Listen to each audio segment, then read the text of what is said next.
I remember many years ago in this chair sat a man who would take the story we're about to talk about and absolutely blow it up into World War III plus 4. Yeah, let's not do that.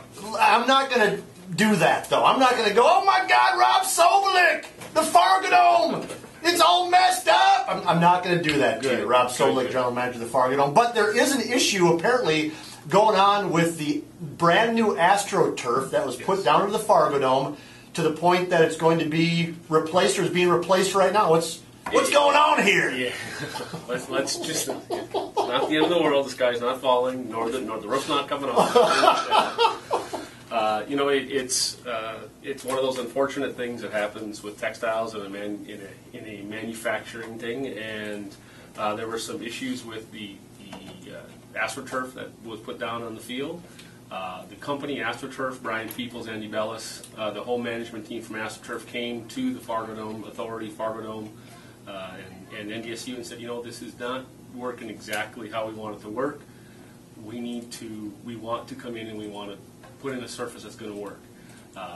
It's very, very important to stress, at no time was the football turf surface itself damaged or anything such as that. Player safety was never at risk. It was a great surface. It was a marvelous surface. NDSU loved it. Everybody loved it. It's the underlayment that the turf is attached to, where it brings it in and out of the storage pit that we were having they were having a little bit of issue with, and after some testing they said the best way to fix this is to replace it. So what's the underlayment? Explain what it is. It's a fiberglass reinforced membrane. There's 2 layers of it that are put down right on top of the concrete. They're glued together, and then the football turf, the green of the football turf, which people think of when they hear football turf, is glued all to that. And so there were a couple things with that. A couple areas had gotten a little torn during installation, things such as that. There were some issues with the rubber infill coming out of certain areas. They did a lot of testing, a lot of studying on other fields that we're in, and they came to the conclusion that the best way to do this, to give the product that AstroTurf stands behind 100%, was to put in a new surface. So this new surface is being put in right now as we speak at the Fargodome. Is that correct? It is being put in right now as we speak. And it will be completed before NDSU's next home game, I would presume, where there's going to be some issues. It'll be completed well before that. It'll actually be completed well before our next event. It's scheduled to be completed by about next Tuesday or Wednesday of next week. Is this going to cost taxpayers of Fargo or the Fargodome Authority or North Dakota State or anybody else money? Absolutely not. This is all AstroTurf stepping up and being the company that we knew that they were, the solid company to say, you know what, it is a good product that's out there, it meets our specifications. The issue occurs when you move it into the storage pit. That does not meet our specifications.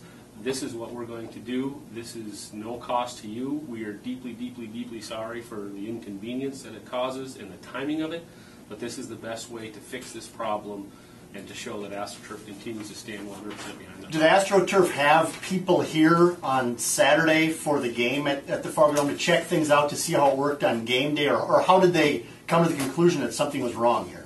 You know what? They had come to the conclusion that there were a couple of different issues prior to Saturday's game. They were here only because they were coming in to do more testing and look at it after the game.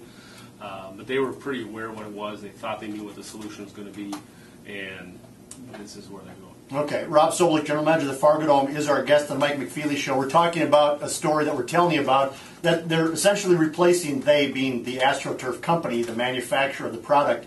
They are in Fargo today beginning to replace the AstroTurf at the Fargodome because they found a problem in the underlayer of the underlayment, I think is what you call it, of the turf. Didn't affect the turf's quality on Saturday for the game.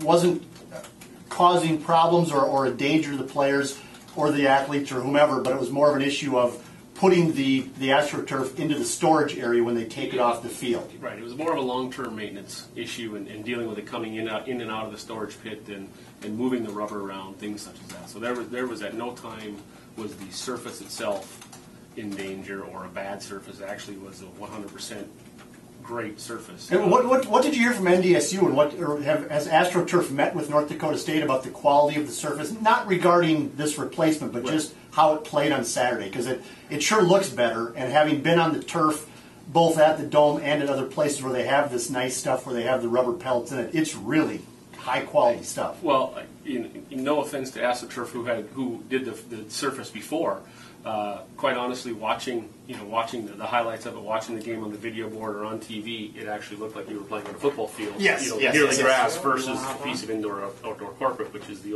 old system.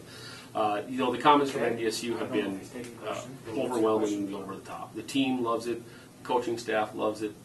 Gene Taylor, loves it. Working on it, sitting on it, walking on it. It is a first-class surface. So, do you know what's going to happen to the old turf? Because obviously there's a 120-yard by 70 or 60-yard wide swath of turf. 78,000 square feet. 78,000 square feet of AstroTurf that now, and by the way, which has painted on it permanently a couple of Bison logos, Gate City Bank Field logo, a Fargodome logo with big old yellow end zones. Mm-hmm. Any idea what's going to happen to that, or is that not your department? That's not my department.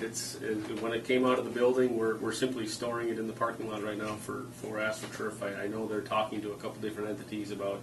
Again, it goes to the fact that the turf surface itself is very high quality because it can be reinstalled and reused at a professional or a college level, no problem.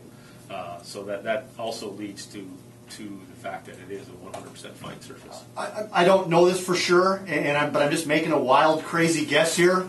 That since it has the Bison logo on it with the Bison end zones, if I was Craig Bowl, if I was the head coach, I know he's got other stuff going on right now, but if I was him, I'd be going to Gene Taylor or Dean Brashani's office and saying, that'd make a pretty good little practice field for us. Over where we have the 3 practice fields where they kick people away like Judge Tom Davies from watching practice, I would put that one maybe as a practice field. Wouldn't that be a good idea? You know what? That you should float that idea to NDSU. I will. And see, as soon as they call me back. There we go. I will float that idea at Bowl or Taylor or Brashani, and we can talk about that. I think it's a pretty small market for AstroTurf to sell it to, but there's things that can be done, and it is a good surface. It would be a great surface for anybody to have. All right. Thank you, sir. Thanks for popping by. I appreciate it. Not a problem. Thank you. Yep, you bet. Rob Sobolik, General Manager of the Fargodome. Great facility. Carrie Underwood concert coming up at the Dome with a Timberwolves basketball game coming up in October, so lots of stuff going on at the Fargodome. Absolutely. So, Rob, thank you very much. This is the Mike McFeely Show, 237-5...